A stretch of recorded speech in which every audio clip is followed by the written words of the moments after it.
Good morning. I'm like God this morning. I'm right on time. 8 o'clock. Just kidding. I'm not really much like him.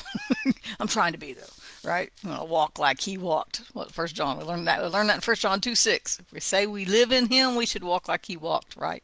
So we're striving for that. We just keep doing it, right? Anyway, I hope you're having a great day. By the way, if you didn't catch the live Bible study last night, we had a really good discussion. So you can catch that here or on YouTube. I keep forgetting to put the YouTube link up, but I'll put it up real quick because that way you can find it easier, and I'll just stick it in the comments real quick. But anyway, it's on YouTube, or you can see it on uh, my timeline, but sometimes it's a little bit harder to find there. So I'm going to see if I can just share just a playlist with you. I don't know if I can. Okay, well, we'll just go back this way then. Anyway, so you have to find I put all of the videos of each class all together. So all you have to do is go to that playlist and you can see. I have a playlist for First John, playlist for James. And I'll tell you what, they've both been really good. I was thinking I wasn't going to do another Bible study after this, but it's been so good I may have to do another one. I'm not sure, right? Anyway, so I hope you're having a great day, and I hope you've had a great week, and I hope you have a great plans for the weekend. And so I do. I got some good plans, but I'm not telling you. So anyway, so this morning I was all over the place in scriptures. I read a lot of the minor prophets today. I love reading those. It's that side of me I really like. So I like reading. I was reading through the minor prophets because I don't see, even though sometimes they're speaking judgment on people, I get past that and realize there's so much mercy in the Old Testament. I was always raised the Old Testament was so harsh, and many people think it doesn't even apply to today. But you can't have the Old and the New Testaments complement one another. They don't cancel each other out, right? They're complementary of each other. So sometimes in the New Testament, you may miss some key points because you don't understand the old, right? So you want the two together. And the old has just marvelous stories of our heroes, heroes of our faith. We can find some of that in Hebrews 11. We call it the Hall of Faith there, the Wall of Faith, however you want to call it.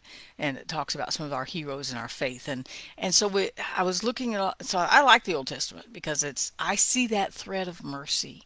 I see it grace all the way through, even though it's got that harsh edge to it. Excuse me. Got something in my throat. Anyway, so I was reading that, and then I was reading some different things, and I just looked at several different things. I looked at Isaiah 30. I love that. There's a passage there I love, verse 15, about God's waiting on us. Then He's going to pour mercy out on us, grace out on us, and He waits on high to have grace and mercy for us. He waits for us to wait on Him, basically.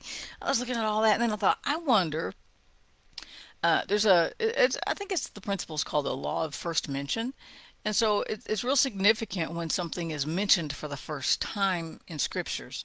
I learned that when I was studying worship way back in a long time ago, and when I first started studying worship, because first mention of worship, even though the first act of worship was technically Cain and Abel, the offerings they brought, uh, but and I was also looking at the old King James, so it's changed a little bit, I think, because I think worship is used earlier in the New Living Translation than it is in that. But it's in Genesis 22 where Abraham went to the mountain to sacrifice Isaac. That's the first use of worship, and that's interesting because worship and sacrifice are almost synonymous.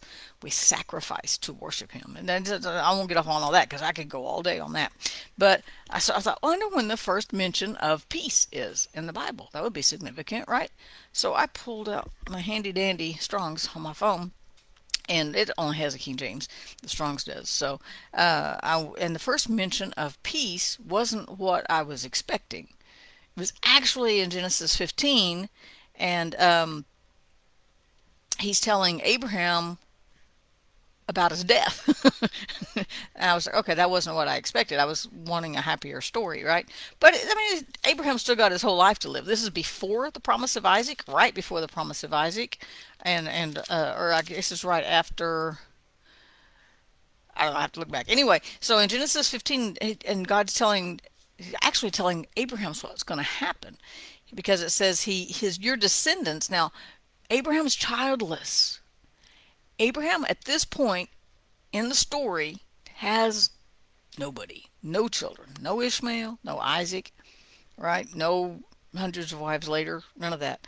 And he says, your descendants will be strangers in a land that's not theirs. And we know the story of how Joseph was sold into slavery, betrayed by his brothers. Horrible story, but God turned it around.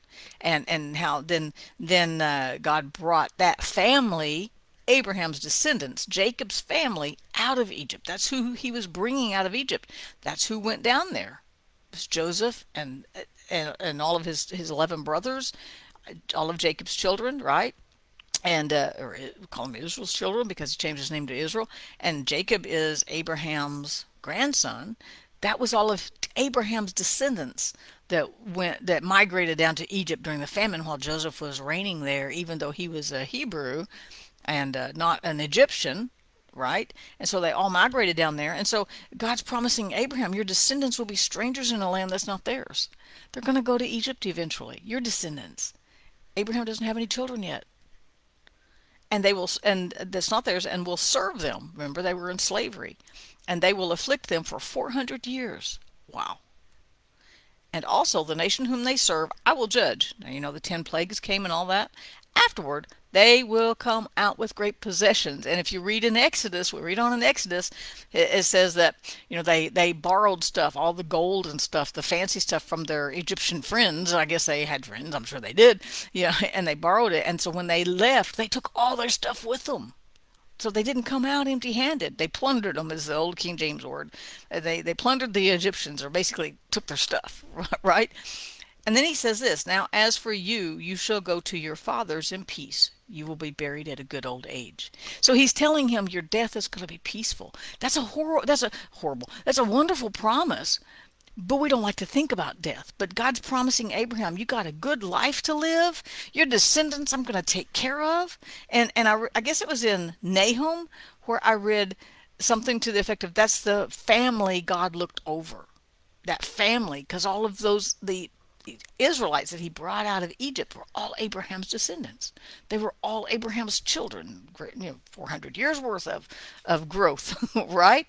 And so I was looking at that, I was like, man, what an amazing promise that God made Abraham before he even ever had one kid.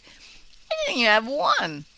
And God's telling him about his descendants that are going to come out of Egypt with it. And of course, he doesn't name Egypt at the time because Egypt probably wasn't named at the time, right? Abraham wouldn't have known. So as I was reading this, that's the first mention of peace, and I thought that's a kind of a weird first mention of peace, right? But I backed up here to where it says, where he shows him that he says, count the stars. This is the Abrahamic covenant, right? He tells him, he brought him outside and said, look at the heavens and count the stars. Can you number them? And he says, that's how your descendants are going to be. Abraham's got no kids. He's an old man. He's getting old. He may not be old yet, but he ain't got no kids. And yet God's telling him your descendants are going to be too many to number. If you look at the stars, you can't count the stars, right? There's no way to count the stars. He'd also told him, or is going to tell him in a minute, about the sand. And he says, can you count the sand along the beach? You can't count the grains of sand. So, and God's giving Abraham a promise. You're going to have so many descendants, you can't count them.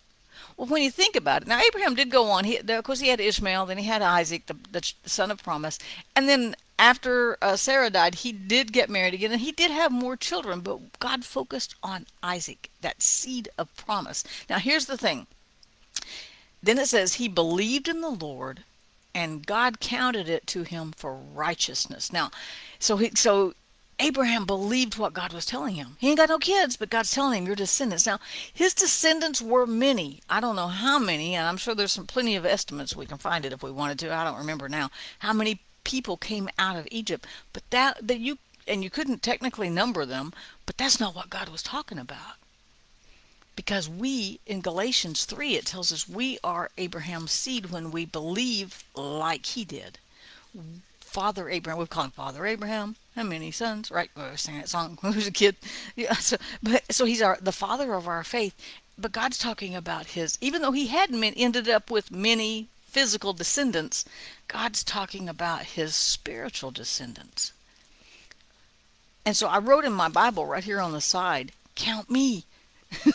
count me in. Because when we believe like Abraham, we get the same promise. That promise that God's going to give us peace. That same promise that that comes with faith, with just flat out believing in God, right? And so I put count me in because I was like, and so I started thinking about believing, and I'm like, I'm one of those descendants that God said, Abraham, you can't count the stars. And if you look down in 2022, there's going to be some of your spiritual descendants that's going to come through the cross that's still going to be believing in God in 2022, and they're your children too. That's us. Count me in. I'm one of those innumerable stars that Abraham couldn't count. I'm one of those innumerable grains of sand that Abraham couldn't count. That's us. We're still part of that. But here's what I want to say. Abraham believed God. If we don't believe what he tells us, we don't get the benefit, right?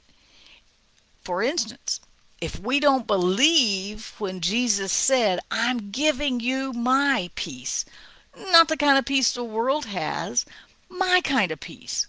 You may not understand it, but I'm giving it to you. If we don't believe he said that and did that, we don't reap the benefits of his peace. Right?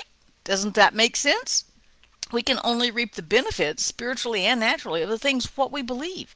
So it comes down. So when I say count me in, I'm like, count me in. I'm going to believe in God like Abraham, beyond what I can see. Oh, getting off of faith now, faith teaching. I won't go there.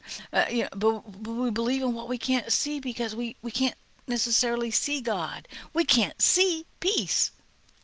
And sometimes that messes with our brains because we can't see peace. We can't see, touch joy.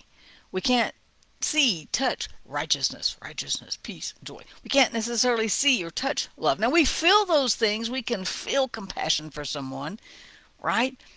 We can, but it's an abstract. It's not empirically discerned, right? But we can feel love. We can feel joy.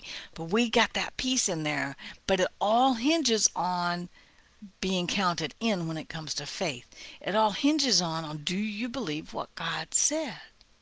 Do you believe what Paul said, what God said through Paul when he said that his peace, when you let the peace of God reign in your heart? I say, what's the one? So is it in Philippians? It says, when you give him all your anxieties, then his peace will guard your heart and mind. Do you believe his peace can guard your heart and mind? Do you believe that God's given you his peace? Do you believe Jesus left his peace here for us? Because if you don't believe it, if you're not in the count me in group, you won't reap the benefit. It all comes back to, can we believe what he really said? That's really what it comes down to. So that's why I said, count me in, because I'm going to believe today that he gave me his peace. When I believe he gave me his peace, then I can let it rain. If I don't believe he gave me his peace, I'm not going to be able to let it rain in my heart because I don't even believe it's there. Right? So today, take a second and just think about that. God, I believe that Jesus left his peace for me. It's a peace the world isn't going to understand. It's a peace that I may not ever see, but I can feel it and I know I can let it rain. I want to be counted in Abraham's descendants because I have faith in God, and that having that peace of heart hinges on the whole thing, whether you believe him or not. So today I say, count me in, right? Can you say count me in too? Count me in. I'm going to believe God today. I'm going to trust him. I'm going to let his peace reign. I hope you guys have a great weekend. I'll see you tomorrow. Peace out. Have a great day.